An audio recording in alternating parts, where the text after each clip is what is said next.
जय हिंद मित्रों, प्रणाम, राम राम, जय हिंद, जय भारत। तो कैसे हैं आप लोग? उम्मीद है स्वस्थ होंगे, जिंदाबाद होंगे। स्वागत है आपके अपनी यूट्यूब चैनल रोजगार सारथी में। और जैसा कि आप लोग जानते हैं कि हम लोग क्या कर रहे हैं, हम लोग कर रहे हैं यूपी पुलिस और एसएसजीडी की हिस्ट्री। तो यूपी पुलिस और एसएसजीडी की हिस्ट्री में हम लोग कर रहे थे किसके बारे में? हम लोग कर रहे थे दिल्ली सल्तनत में। और दिल्ली सल्तनत में हम लोगों ने कितने वंश पढ़ने वाले थे? हम लोग दिल्ली सल्तनत में हम लोग 5 वंशों को पढ़ने वाले थे। तो हम लोग दिल्ली सल्तनत के लगभग लगभग 3 वंशों को ख़त्म कर चुके हैं। अब हम कितने वंश बचे हैं? अब दिल्ली सल्तनत में 2 वंश बचे हैं, उनको भी हम ख़त्म कर देंगे, सैयद और एक लोधी वंश। इन वंशों को ख़त्म करने के बाद, ख़त्म करने का मतलब हम लोग इसको समाप्त करने के बाद आगे टॉपिक पे आएंगे। उसके बाद आएंगे मुगल वंश पे। तो ये तो थी मोटा मोटा कि हम लोग क्या कर चुके हैं। अब हम लोग क्या करेंगे वो जान लेते हैं। करेंगे क्या? पढ़ेंगे हम सैयद वंश के बारे में कि सैयद वंश में कौन कौन शासक रहे हैं, कितना इनका शासनकाल रहा है और किस किस की क्या प्रसिद्धि रही है, किसने क्या इसमें निर्माण किया है। तो मैं ओरली आपको बता दूं कि इसमें ज़्यादा कुछ है नहीं, छोटा सा टॉपिक है, ज़्यादा बड़ा टॉपिक नहीं, मैक्सिमम 10 से 15 मिनट का टॉपिक है। इसको आप लोग कर सकते हैं, आसानी से कर सकते हैं। तो सबसे पहले एक काम करिए, आप लोग चैनल को सब्सक्राइब कर लीजिए और बेल आइकन को दबा दीजिए और अपने दोस्तों के पास वीडियो को शेयर कर दीजिए। जिससे क्या रहेगा, जिससे कुछ नहीं होता, सिर्फ एक चीज़ होती है कि आपके दोस्तों को वीडियो मिल जाती है और हमें एक सब्सक्राइबर मिल जाता है, जो एक हमारी फैमिली में ऐड हो जाता है। क्योंकि आप लोग मेरी फैमिली हो, हमारी फैमिली, तो हमारी फैमिली में आप लोग जुड़ जाते हो। ओके, तो सबसे पहले एक काम करिए, चैनल को सब्सक्राइब करिए, बेल आइकन दबाइए, दोस्तों के पास शेयर करिए।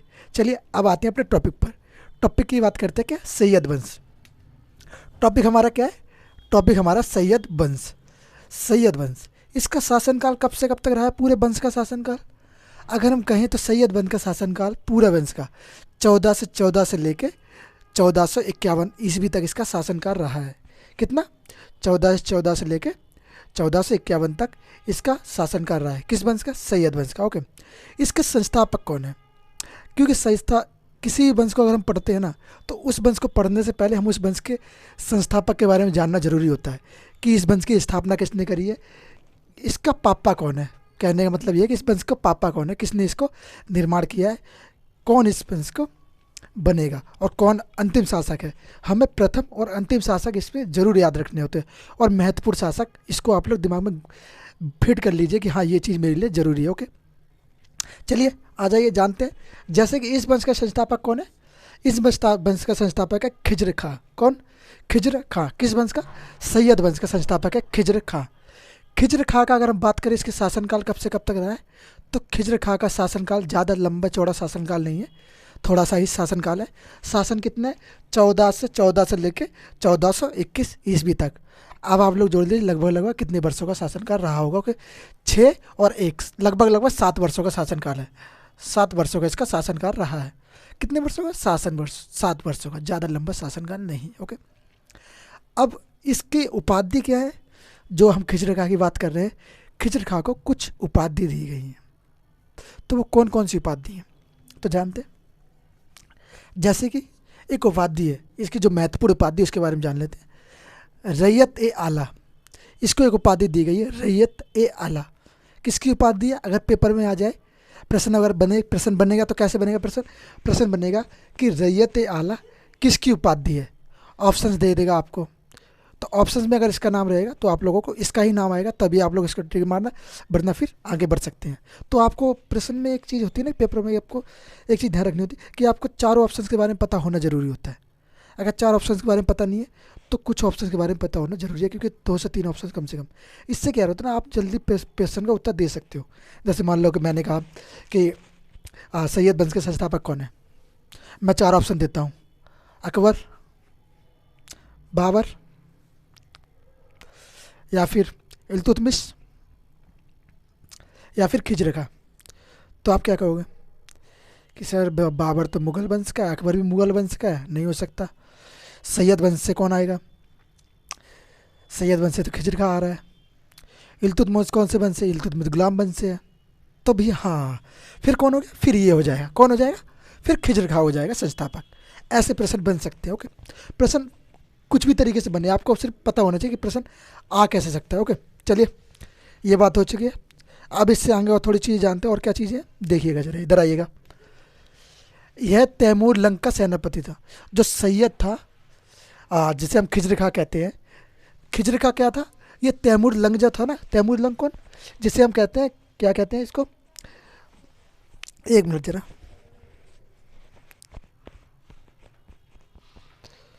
ओके। तो जिसे हम खिज्र का कहते हैं तैमूर लंग, तैमूर लंग का सेनापति था, ओके। तैमूर लंग, ये तैमूर लंग आया कहाँ से था, सॉरी,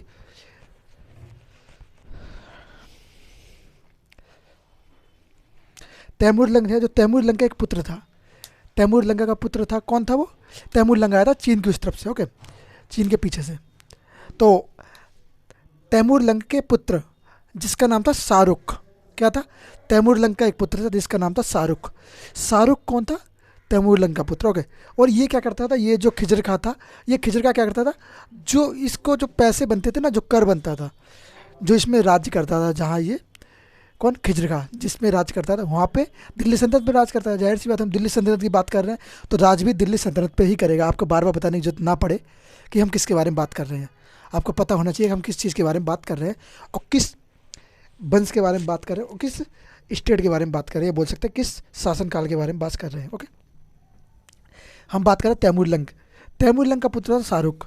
तो ये क्या करता था, खिज्र का तैमूर लंग का जो पुत्र था उसको कर भेजा करता था कि महाराज इतना कर आए, इतना आप ले लो, तो ये कर भेजा करता था, ओके। फिर इसकी बात ज़्यादा कुछ है नहीं इसमें, ज़्यादा कुछ इंपॉर्टेंट है इसमें जानने के लिए। फिर आ जाते नीचे, उसके बाद आता है खिज्र खा के बाद आता है एक शासक मुबारक शाह। कौन आता है, मुबारक शाह। मुबारक शाह के बारे में अब जानते हैं क्या क्या मुबारक शाह के बारे में, ओके। जैसा कि इसका शासन का जब इसकी मृत्यु हो जाती है, किसकी, अगर इसकी मृत्यु की बात करें तो मृत्यु कब होगी, 1421 में इसकी मृत्यु हो जाती है। कब, किसकी, 1421 में खिज्र खा की मृत्यु हो जाती है। उसके बाद शासन करता है कौन, मुबारक शाह। मुबारक शाह कब से कब तक, 1421 से लेकर 1434 तक। कब तक, 1421 से लेकर 1434 तक, लगभग बोल सकते 13 वर्षों का शासन कर रहा है। कितने वर्षों का, 13 वर्षों का शासन कर रहा है, ओके। इसने क्या किया, इसने हिंदुओं के लिए बहुत अच्छे काम किए। इसने क्या किया, हिंदुओं को सर्वोच्च पद दिया अपने जो राज्य में थे, तो अपने राज्य में इसको हिंदुओं को सर्वोच्च पद दिया। जैसे कि हम जब बात करेंगे अकबर के बारे में, तो अकबर ने भी यही काम किए। कुछ लोग कहते हैं कि अकबर महान है, कुछ लोग कहते हैं कि अकबर महान नहीं है। इस बात पे हम लोग टॉपिक नहीं छेड़ते हैं, क्योंकि वो बात अलग होगी, सोच अलग अलग है सबकी। तो महान था और नहीं भी था, वो आप लोगों पर डिपेंड करता है, आपकी सोच कैसी है, हमारी सोच कैसी है, वो आपके डिपेंड करता है ना, ओके। सर्वोच्च पद, क्या, सर्वोच्च पद दिया, किसको दिया, हिंदुओं को, ओके। और फिर इसकी मृत्यु कब हो जाती है, ज़्यादा इसके बारे में है नहीं कुछ जानने के लिए। 13 वर्ष में ऐसा कुछ कार्य किया नहीं है जो हम इस बता सके पेपर के पॉइंट ऑफ व्यू से, ओके। तो और इसकी मृत्यु हो जाती है 1434 में, इसकी मृत्यु हो जाती है। ये समाप्त, पहुँच जाता है कहाँ, अल्लाह के पास, ओके। चलिए और जानते हैं आगे इसके बाद कौन कौन शासक आए हैं। आइए बालकों, आ जाते हैं वापस अपने टॉपिक पर। टॉपिक क्या था हमारा, सैयद वंश। अब हम सैयद वंश के, जैसे कि इसमें ज़्यादातर 4 शासक इंपॉर्टेंट रहे हैं, तो उन 4 शासकों के बारे में हम लोग जान चुके हैं। 2 शासकों के बारे में हम लोग जान चुके हैं, खिज्र खा और मुबारक शाह, ओके। अब हम जानेंगे महमूद शाह के बारे में, कि महमूद शाह, इसके बारे में ज़्यादा इंपॉर्टेंट है नहीं, बस 2-3। अब आप कहेंगे भैया बीच बीच में जो आप ईयर नहीं बता रहे हो, वो क्यों नहीं बता रहे हो भैया, बीच बीच में जो ईयर नहीं बता रहे हो उनका बताने का ना बताने का कारण क्या है, कि आपके पेपर के पॉइंट ऑफ व्यू से वो इम्पोर्टेंट नहीं है। पेपर के पॉइंट ऑफ व्यू से जो इम्पोर्टेंट है हम वही बता रहे हैं, क्योंकि सब कुछ बताने से मतलब कुछ नहीं बनता भाई। सब कुछ बता देंगे, कुछ काम का ना आए, फिर क्या फ़ायदा। आप अभी यूपीएससी की तैयारी नहीं कर रहे हो, आप एसएससी और यूपी पुलिस की स्टेट के एग्ज़ाम की तैयारी कर रहे हो। अगर आप यूपीएससी की तैयारी करते हो तो आप में उसमें सब में बताना पड़ता है, ओके। तो आपको जितना पेपर के पॉइंट ऑफ व्यू से इम्पोर्टेंट उतना आप लोग रखिए याद, ओके, सही है। चलिए आ जाइए वापस, आइए।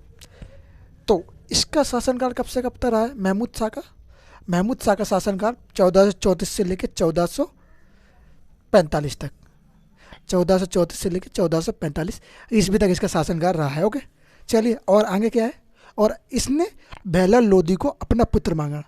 बहलोल लोदी कौन भैया, बहलोल लोदी वही जो क्या करेगा, लोदी वंश की संस्थापना करेगा, जो लोदी वंश का संस्थापक रहेगा, या बोलेंगे लोदी वंश का स्थापन करेगा, ओके। तो वही बहलोल लोदी है। इसने क्या किया, बहलोल लोदी को अपना पुत्र माना। किसने माना, महमूद शाह ने। महमूद शाह ने कहा कि ये बहलोल लोदी मेरा पुत्र है, उसको अपना पुत्र कहा, ओके, पुत्र माना, ओके। और क्या, इस वंश का अंतिम शासक कौन है, सैयद वंश का अंतिम शासक कौन रहा है, तो सैयद वंश का जो अंतिम शासक रहा है वो रहा है कौन सा? अलाउद्दीन आरा आलाम शाह। कौन? अलाउद्दीन आलाम शाह। कौन? अलाउद्दीन आलाम शाह इस वंश का अंतिम शासक रहा है। इसने क्या किया? इसने एक नगर की स्थापना करी। कौन सी नगर? मुबारकबाद। मुबारकबाद की स्थापना करवाई किसके कहने पर? ह्यूमन किरोन के। ओके, ह्यूमन किरोन के। ओके, इसने क्या किया? इसने जो सत्ता थी, सत्ता किसके हाथ में थमा दी? सत्ता थमा दी। सॉरी, एक मिनट जरा रुकिएगा। इसने क्या किया? इसने जो सत्ता थी वो किसके हाथ में थमा दी? इसने सत्ता बहलोल लोदी के हाथ में थमा दी। बोला कि भाई अब तुम ही शासन करो, मुझसे तो ना हो रहा शासन आसन। तो इसने कहा कि भैया अब तुम शासन करो, लो। तो इसने क्या किया? अब सत्ता थमा दी बहलोल लोदी के हाथ में, तो सैयद वंश यहाँ से समाप्त हो जाता है। सैयद वंश की यहाँ से समाप्ति हो जाती है। जैसा कि मैंने इसको शासनकाल बताया, लगभग लगभग कितने वर्षों का शासनकाल रहा है? तो हम कह सकते हैं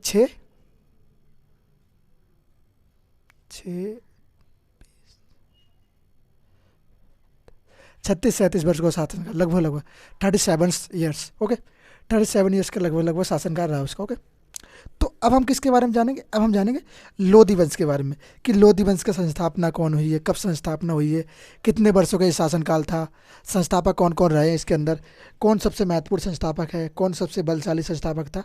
ये सब चीज़ें हम इसके बारे में जानेंगे, और आपके प्रश्न भी यहीं से सारे मिल जाने हैं आपको। टेंशन मत लीजिए, सारी चीज़ आपको एक प्रोसेस वाइज कराई जाएगी। अगर आप टेंशन लेंगे तो फिर काम कैसे करेंगे? टेंशन मत लो, काम करो। ओके, चलिए आइए बालकों, अब उससे आगे बढ़ते हैं हम लोग किसके बारे में? लोदी वंश के बारे में। तो हम लोग बात कर रहे थे, हम लोग कौन से वंश? सैयद वंश को ख़त्म करके हम किसकी तरफ प्रस्थान करें? हम लोग करें लोदी वंश की तरफ प्रस्थान। ओके, चलिए आ जाइए, जल्दी जल्दी आइए भाइयों बहनों, सबको अपने लोगों को बुला लीजिए, उनको भी बुला लीजिए अपनी, है ना? समझ रहे हो ना उनका कौन की बात कर रहा हूँ मैं? ओके, लोदी वंश। लोदी वंश का शासनकाल कब से कब तक रहा है? लोदी वंश का शासनकाल रहा है 1456 से लेकर 1526 तक, जब तक बाबर भारत में प्रवेश करेगा। कब? 1556 में बाबर 26 में बाबर प्रवेश कर जाता है। तो कब से कब तक? 1456 से लेकर 1526 ईस्वी तक इसका शासनकाल रहा है। किसका? लोदी वंश का शासनकाल। ओके, चलिए जानते हैं लोदी वंश का संस्थापक कौन है। तो जैसा कि मैंने आपको बताया था कि लोदी वंश का संस्थापक कौन है? लोदी वंश का संस्थापक बहलोल लोदी। कौन? बहलोल लोदी। ये कौन था? बहलोल लोदी जो था वो प्रथम अफगानी था। कौन था? प्रथम अफगानी। ये कहाँ से आया था? अफगान से आया था, और प्रथम अफगानी शासक भी था।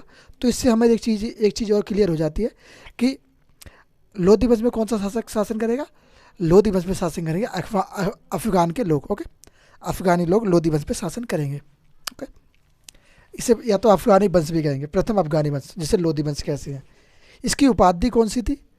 बहलोल लोदी की गाजी की उपाधि। आप लोग मुझे कमेंट में बताइए कि गाजी की उपाधि क्या होती है, गाजी का मतलब क्या होता है। ओके, मुझे कमेंट बॉक्स में बताइएगा। इसका क्या है? ये जो लोदी वंश है ये सबसे लंबा शासनकाल है। लोदी वंश का जो शासनकाल है वो सबसे लंबा शासनकाल कहा जाता है। लगभग हम बोल रहे तो इसका 70 वर्षों का शासनकाल है। कितने वर्षों का शासनकाल है? लगभग कहा जाए तो ये 70 वर्षों का इसका शासनकाल रहा है। कितने वर्षों का? 70 वर्षों का। अच्छा, 70 वर्षों का शासनकाल। ओके, कितने वर्षों का? लगभग 17 ईयर्स का। ओके, और क्या? बहलोल लोदी ने और कार्य क्या किए? बहलोल लोदी ने एक सिक्का चलवाया। किसका? अपने ही नाम का। किस नाम का? बहलोल सिक्का। किस नाम का? बहलोल सिक्का। ओके, और क्या? 1476 से 87, 1476 से 87 में इसका एक युद्ध हुआ। किसके साथ युद्ध हुआ? कीर्तिदेव के साथ। किसके साथ? कीर्तिदेव के साथ। इसमें क्या? कीर्तिदेव को पराजित कर दिया इसने। किसके साथ हुआ? कीर्तिदेव के साथ हुआ। और इसने क्या किया? कीर्तिदेव को पराजित कर दिया। ओके, ये कहाँ पे किया? ये किया ग्वालियर में। कहाँ पे? ग्वालियर में, वर्तमान उत्तर प्रदेश। ओके, ग्वालियर में, मध्य प्रदेश। कहाँ पे किया? ग्वालियर में किया। ओके, अब आते हैं इस वंश के दूसरे शासक के बारे में। प्रथम शासक हम लोग पढ़ चुके हैं, बहलोल लोदी। अब बात करते हैं दूसरे शासक के बारे में कि दूसरा व्यक्ति कौन रहा इस वंश को आगे बढ़ाने वाला। तो दूसरा व्यक्ति कौन सा? दूसरा व्यक्ति था सिकंदर लोदी। कौन? सिकंदर लोदी। इसने क्या काम किए? इसके कार्य पहले जान लेते हैं। इसने क्या किया? महिलाओं को पीर तथा मजार पर जाना से रोका। महिलाओं को पीर तथा मजार पर नहीं जाने दिया जाएगा। सॉरी, महिलाओं को पीर पर जाने से मना कर दिया कि आप लोग अब पीर पर नहीं जाओगे। पीर तथा मजार पे जाने का इनकार कर दिया। ओके, जाने से रोका। और क्या किया, एक पैमाना, इसने एक पैमाना लॉन्च किया जिसको कहा गज ए सिकंदरी। कौन सा, गज ए सिकंदरी। ये क्या था, ये 30 इंच का था। कितने इंच का, 30 इंच। कितने इंच का ये पैमाना था, ये पैमाना था 30 इंच का, लगभग लगभग 30 इंच का पैमाना था। ओके, लगभग लगभग क्या 30 इंच का ही था। ओके, तो 30 इंच का ये पैमाना था। अब इससे थोड़ा और जान लेते थे थोड़ा बेलोन लोदी के बारे में। उसके बाद जो बच्चा हुआ टॉपिक रहेगा वो हम नेक्स्ट वीडियो में करेंगे। वीडियो थोड़ी लंबी हो जाएगी, इसलिए हम लोग नेक्स्ट वीडियो में करेंगे, थोड़ा और जानते हैं इसके बारे में। आइए मेरे गुड़िया और गुड्डू, वापिस आ जाइए अपने टॉपिक पर। कुछ लोग मुझसे बड़े भी होंगे, सॉरी अगर गुड़िया गुड्डा बोल रहा हूँ, किसी का अजीब सा लग रहा है, पर आदत पड़ गई ना इसलिए। चलिए आइए वापस आते हैं अपने टॉपिक पर। टॉपिक क्या है, लोधी वंश। लोधी वंश का हम लोग जान चुके थे शासनकाल लगभग लगभग 70 वर्षों का। अब हम जानते हैं लोधी वंश के शासक के बारे में, दूसरे शासक के बारे में पढ़ रहे थे, कौन सा, सिकंदर लोधी के बारे में। ओके, सिकंदर लोधी के बारे में कुछ इंपॉर्टेंट बातें जान लेते हैं, उसके बाद हम इसके बारे में अगली वीडियो में जानेंगे। ओके, चलिए।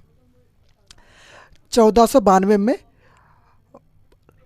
बर्बक आयोग शासक, बर्बक एक क्या था, बर्बक एक आयोग्य शासक था। क्या था, आयोग्य शासक था। ओके, बर्बक क्या हुआ, एक आयोग्य शासक था, जिसको क्या किया, सिकंदर लोधी ने हरा के दिल्ली में मिला लिया। बर्बक जो एक आयोग्य शासक था ना, इसकी जो जगह थी, इसको क्या किया, इसने दिल्ली में ऐड कर लिया कि भैया आजा, तू हार चुका, अब मेरे साथ मिल जा।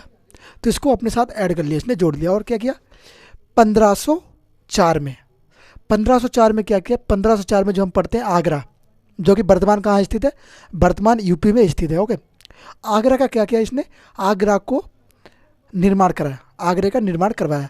अब आप जान जाइए कि आगरे का निर्माण किसने करवाया।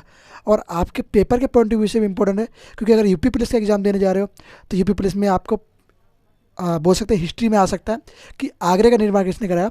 तो आप लोगों को पता होना चाहिए कि आगरे का निर्माण किसने कराया, सिकंदर लोधी ने। ओके, सिकंदर लोधी ने आगरे का निर्माण करवाया। ओके, आगरा नगर की स्थापना करवाई, आगरे नगर की स्थापना करवाई, जो कि वर्तमान में यूपी में, उत्तर प्रदेश में, जहाँ पे ताजमहल स्थित है और लाल महल भी स्थित है वहीं पे। ओके, चलिए, ये आगरे का किला बोलते हैं जिसको हम, सॉरी। आइए 1506 में, 1506 में क्या हुआ, 1506 ने इसने क्या किया कि बनाने के आगरा स्थापित करने के बाद, सॉरी, आगरा नगर स्थापित करने के बाद उसके 2 वर्ष बाद इसने क्या किया कि 2 वर्ष बाद क्या किया इसने कि आगरे को अपनी राजधानी स्थापित कर दिया। दिल्ली से हटके आगरा आ गया, दिल्ली से हटके इसने आगरा को अपनी राजधानी घोषित किया कि अब हमारी राजधानी क्या रहेगी, आगरा रहेगी। ओके, फिर क्या हुआ, फिर बात आती है पहला, यहाँ पे जो है, यहाँ पे इसी समय क्या हुआ ना, इसी समय एक व्यक्ति आया जिसकी हम बात करेंगे जब हम पढ़ेंगे विदेशी कंपनियों का आगमन, जब हम पढ़ेंगे तब हम इसके बारे में बात करेंगे। पर थोड़ी बात इसमें है क्योंकि इससे रिलेटेड है, इससे मिलते जुलते हैं, इसके समकालीन है, इसलिए हम उसको थोड़ा पढ़ लेते हैं। क्योंकि आपको एक चीज़ याद रखनी चाहिए, अगर आप हिस्ट्री के छात्र हो तो आपको एक चीज़ जानकारी होनी चाहिए कि हिस्ट्री में हम क्या करते हैं, उससे बोल सकते हैं उसके समकालीन जो स्थितियाँ होती है ना, उनके बारे में हमें पता होना चाहिए कि अगर इस समय यहाँ पे क्या चल रहा था तो उस समय वहाँ पे क्या चल रहा था। अगर हम बात करें कि ये लोधी वंश था, सिकंदर लोधी चल रहा था इस समय, 1506 में लोधी ने अपनी राजधानी बनाई। ओके, तो इसके समकालीन 1498 में कौन व्यक्ति भारत आया, तो हमें ये भी याद रखना कहाँ पे आया, तो हमें सारी चीज़ें याद रखनी होती हैं। ओके, जितना आपके दिमाग में ज्ञान इकट्ठा होगा उतना आप एक सीढ़ी ऊंची चढ़ते चले जाएंगे। ओके, चलिए तो बात करते हैं कौन व्यक्ति आया, एक पुर्तगाली व्यक्ति था। पुर्तगाली व्यक्ति कहाँ से आया था, ये आया था पुर्तगाल से। पुर्तगाल से कौन आया था, वो आया था Vasco da Gama. Okay, Vasco da Gama पुर्तगाल से आया। ओके, वास्को डी गामा पुर्तगाल से आया। कब आया था, ये 1498 में। कब आया, 1498 में। 1498 भैया ये आया कहाँ से, पहले तो कोई जहाज वाज तो थे नहीं, ना तो कोई कार थी, ना तो कोई रास्ता था, इतना ऊबड़ खाबड़ रास्ते हुआ करते थे। ओके, कार वार थी नहीं, तो भाई साहब ये कैसे आ गया फिर, ये पता कैसे आया था, ये आया था समुद्र के जहाज़ से, समुद्री जहाज़ से, जिसको इसका जहाज़ का शायद नाम ब्लैक ड्रैगन करके बोला जाता है, इसका जहाज़ का नाम। जब हम इसके बारे में विस्तार से पढ़ेंगे तब बताएंगे इसके बारे में ना। तो ये आया कहाँ पे, ये आया था, जो अपना भारत का नक्शा देखेंगे, अगर आप साउथ में जाएंगे, साउथ में अगर नक्शा अभी आपके पास है तो देखिएगा कि भारत का नक्शा, उसमें साउथ में आप देखें, साउथ में देखेंगे तो एक स्थान है जिसे हम कहते हैं केरल। केरल एक राज्य है। ओके, केरल ही राज्य में एक शासक हुआ करता था जिसका नाम था जुमेरिन। कौन, जुमेरिन, वहाँ का एक राजा था जुमेरिन। और वहीं पे केरल में एक बंदरगाह था जिसका नाम था कल्लिकट बंदरगाह। कौन सा? कल्लिकट बंदरगाह। ओके, कल्लिकट बंदरगाह में ही वास्को डी गामा प्रथम बार यहाँ पे आया। पहली बार वास्को डी गामा कहाँ पे आया? कल्लिकट बंदरगाह में इसने प्रवेश किया। ओके, कब? 1498 में आया। ओके, तो ये तो थोड़ा इसके बारे में थोड़ा शॉर्ट में था, विस्तार में नहीं है। विस्तार में जब हम लोग पढ़ेंगे तब उसके बारे में विस्तार में जाने, क्योंकि कोई चीज़ हम जब पढ़ते हैं तो उसके बारे में ज़रूरी है, ना कि उसके दूसरे टॉपिक पर। ओके, दूसरा टॉपिक जब हम पढ़ेंगे जब उसको टॉपिक को पढ़ते हो, नहीं तो फिर कन्फ्यूजन हो जाती है कि भैया ने ये बताया था, आप मैंने जैसे बताया आपको लोधी के बारे में, सिकंदर लोधी के बारे में, आप इसके बारे में ज़्यादा दिमाग में भर लोगे, फिर पेपर में ये आना था आइए। जब इसको पढ़ेंगे तो इसके बारे में और भी चीज़ जान लेंगे। ओके, इतना समझ लो कि हाँ इस समय का ये था और ये आया था, इतना आपके लिए अभी के लिए इंपॉर्टेंट है। बाकी हम लोग जब करेंगे तो बाद में करेंगे। ओके, ये टॉपिक हो गया हमारा। क्या हो गया? लोधी वंश। लोधी वंश के हम किस शासक के बारे में पढ़ रहे हैं? हम लोग पढ़ रहे हैं सिकंदर लोधी के बारे में। अब हम सिकंदर लोधी के बारे में क्या करेंगे? सिकंदर लोधी के बारे में अब हम अगली वीडियो में जानेंगे, इससे आगे कि और क्या क्या कार्य हुए, उसके बाद कौन कौन शासक आए, फिर सिकंदर लोधी हमारा और लोधी वंश आखिरी टॉपिक होगा किसका? दिल्ली सल्तनत का। उसके बाद हम करेंगे मुगल सल्तनत, या बोल सके मुगल काल। उसके बाद हमारा विदेश कंपनी, और धीरे धीरे हम लोग किस पे? आधुनिक भारत पे आ जाएंगे, और आधुनिक भारत पे हमारे टॉपिक सारे खत्म हो जाएंगे। ओके, लगभग बोल सकते हैं कि 15 से 20 दिन का सिलेबस बचा हुआ है हमारा। 15 से 20 दिन में हम लोग सिलेबस खत्म कर देंगे। उसके बाद आप लोग तैयारी करिए, फिर प्रैक्टिस सेट तो चल ही रहे हैं, प्रैक्टिस सेट लेते रहिए। मिलते हैं नेक्स्ट वीडियो में। इसी उम्मीद के साथ आप लोग सबसे पहले एक काम करिए, शेयर सब्सक्राइब लाइक जरूर कर दीजिए। फिर आखिरी में यही कहना चाहूँगा, मिलते हैं नेक्स्ट वीडियो में। जय हिंद, जय भारत।